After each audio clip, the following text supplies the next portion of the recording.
Every LoRa tutorial gives you the same 4 lines. R equals 16, LoRa alpha equals 32, target modules equals QProj and VProj, bias equals none. Nobody tells you why those numbers, what happens if you change them, or which of the other dozen parameters in LoraConfig you're silently leaving at their defaults, and whether that's actually fine for your case. Welcome back to the fine-tuning series. This one pairs with LoRa. Today we go parameter by parameter through LoraConfig. R, LoRa alpha, target modules, dropout, bias, rank-stabilized scaling, modules to save, initialization strategy, and per-layer overrides. What each one controls, the trade-off it sits on, and what to actually set it to. Before the parameter list, one formula, because every parameter in LoraConfig maps onto one piece of it.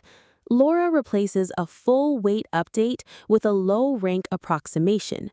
The output is the frozen base weight times the input plus alpha over R times B times A times the input.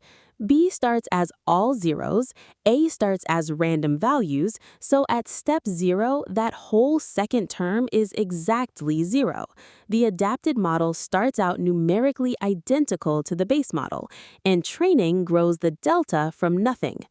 Every other parameter in LoraConfig either changes what gets this treatment, target modules, how it's regularized, dropout and bias, how big B and A are, R, how strongly the result is scaled, alpha, or how B and A are initialized. Keep this formula in mind. Every slide from here maps onto one piece of it. R is the rank, the inner dimension shared by B and A, and it's the single most consequential number in this config. R directly sets how many trainable parameters the adapter has, and it scales linearly. Double R, roughly double the adapter's parameter count. It's also the adapter's representational ceiling. A low R genuinely cannot represent as complex an update as a high R can, no matter how long you train. PEFT's default is R equals 8. In practice, 8 to 16 is usually enough for stylistic or format adaptation, teaching a model your output format, tone, or a narrow task. 32 to 64 is where you land if you're teaching genuinely new capability, a new language, a new domain, more complex reasoning patterns, because that needs more representational room. The rule of thumb, start around 16 and only raise it if you see a specific signal. Training loss keeps dropping while validation loss plateaus, suggesting the adapter has run out of capacity to keep improving. Don't raise R by default just because higher numbers feel safer. You're mostly just adding parameters and overfitting risk. LoRa alpha doesn't add capacity. It controls how strongly the adapter's output gets weighted before it's added back to the frozen weight through that alpha over R scaling factor from the formula. Increasing alpha without touching R is functionally similar to increasing the adapter's effective learning rate. Same capacity, stronger update per step. The common starting convention is LoRa alpha equals 2 times R. R16, alpha 32, R32, alpha 64, which keeps that alpha over R ratio at 2. It's an empirically reasonable default, not a law of nature, so treat it as a starting point. Here's the part people miss. Alpha and learning rate interact. If you double alpha, you're roughly doubling the magnitude of every update the adapter makes. So if you don't also lower your learning rate to compensate, training can become unstable, loss spikes, gradient blowups, especially as R climbs higher. And at high rank specifically, this alpha over R scaling has a known weakness, which is exactly what rank-stabilized LoRa fixes. More on that in a few slides. Target modules is the biggest lever you have, full stop. It decides which layers actually get a LoRa adapter at all. Everything not named here stays completely frozen. For a llama-style model, your options scale up roughly like this: attention only, Qproj and Vproj, is the original LoRa paper's setup and the smallest footprint. Add Kproj and Oproj for all 4 attention projections, and you get a bit more capacity. Target all linear layers, attention plus the MLP's gate, up and down projections, and you get the most capacity. And in several empirical comparisons, including the QLoRa paper, the best results from most fine-tuning objectives, at the cost of more trainable parameters. One practical note, these module names are architecture-specific. Qproj and Vproj are correct for Llama family models, but a different architecture will use different names. Don't copy a target modules list from a tutorial built for a different model. Run a quick scan over the model's named modules and confirm the actual linear layer names before you write your config. 2 more knobs, both usually fine left near their defaults. LoRa dropout applies dropout only inside the LoRa path. The frozen base weights are untouched, so it regularizes specifically the part you're training. Typical range is 0.0 to 0.1. Push it towards 0.05 to 0.1 if you're training on a small dataset prone to overfitting. Leave it at 0 if your dataset is large and diverse, which is also why frameworks like Unsloth default to 0. Bias controls whether bias terms get trained. None trains no biases, all trains all bias terms in the model, and LoRa only trains only the bias terms inside adapted layers. None is correct for the overwhelming majority of setups. Here's the gotcha if you do change it. Setting bias to all or LoRa only means that even when you disable the adapter, the model will no longer produce the same outputs as the original base model, because you've actually modified shared non-adapter weights. That's a real behavior change, not just a training detail.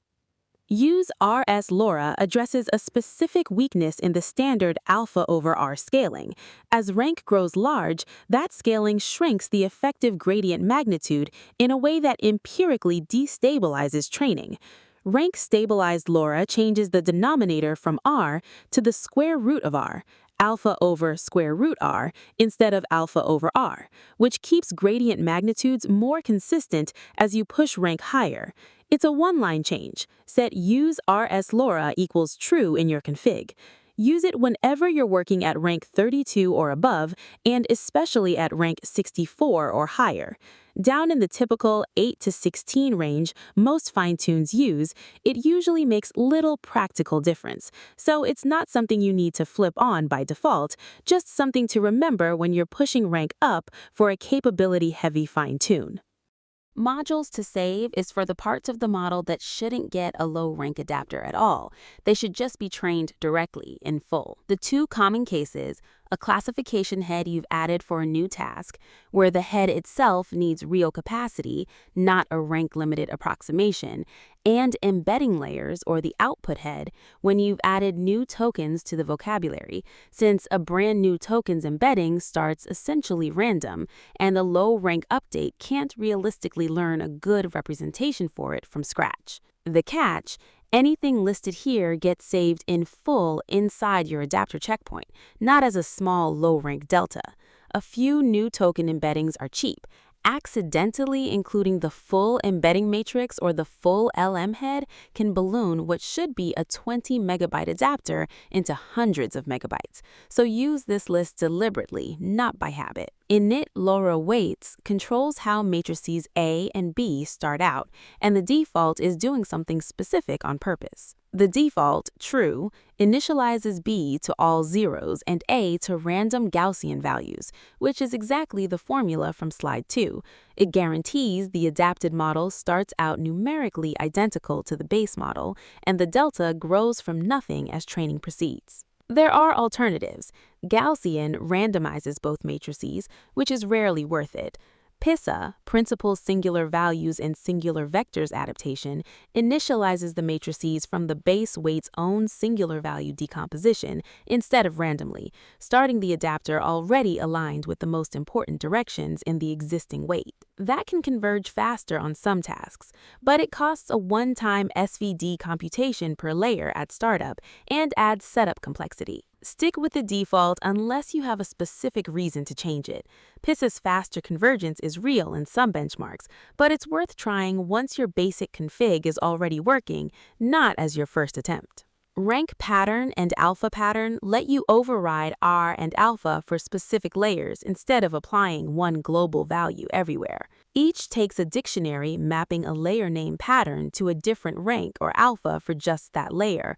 For example, giving the last few transformer layers a higher rank than the rest, since deeper layers often carry more task-specific representation in fine-tuning studies. This is an advanced optional knob. Most fine-tunes never need it. Reach for it only after you've already validated a simple, uniform rank config and have a specific hypothesis worth testing, not as something you configure on day one. Let's put all of it together into one starting config you can actually copy. R of 16, alpha of 32, keeping that 2-to-1 ratio.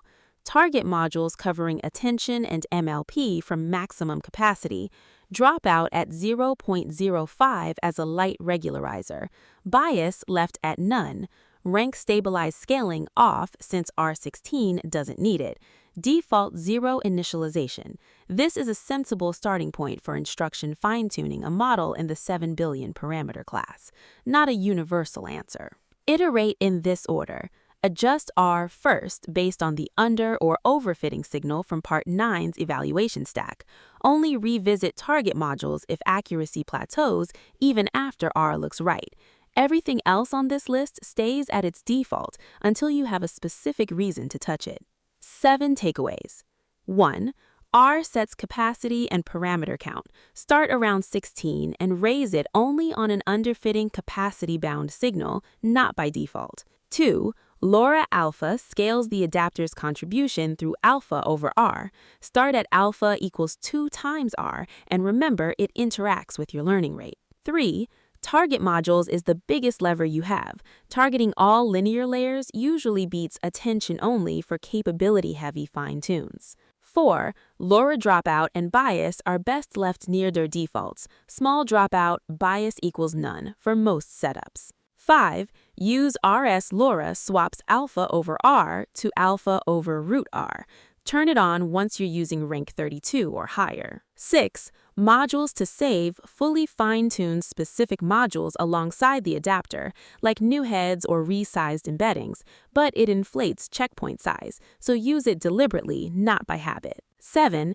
Init LoRa weights and rank or alpha pattern are advanced knobs. Validate a simple, uniform config first, and only reach for these with a specific hypothesis worth testing. That's every parameter in LoraConfig, what it controls, the trade-off it sits on, and what to actually set it to instead of copy-pasting 4 lines and hoping. Resources: the PEFT documentation for the full parameter reference, the original LoRa paper for the math, and the Rank-Stabilized LoRa and PISA papers for the advanced initialization and scaling strategies covered today. Like the video if it filled in gaps your other LoRa tutorials left out. Subscribe for the rest of the series, and drop a comment with which parameter you'd never actually looked up before this video. Configure deliberately, not by habit. See you in the next one.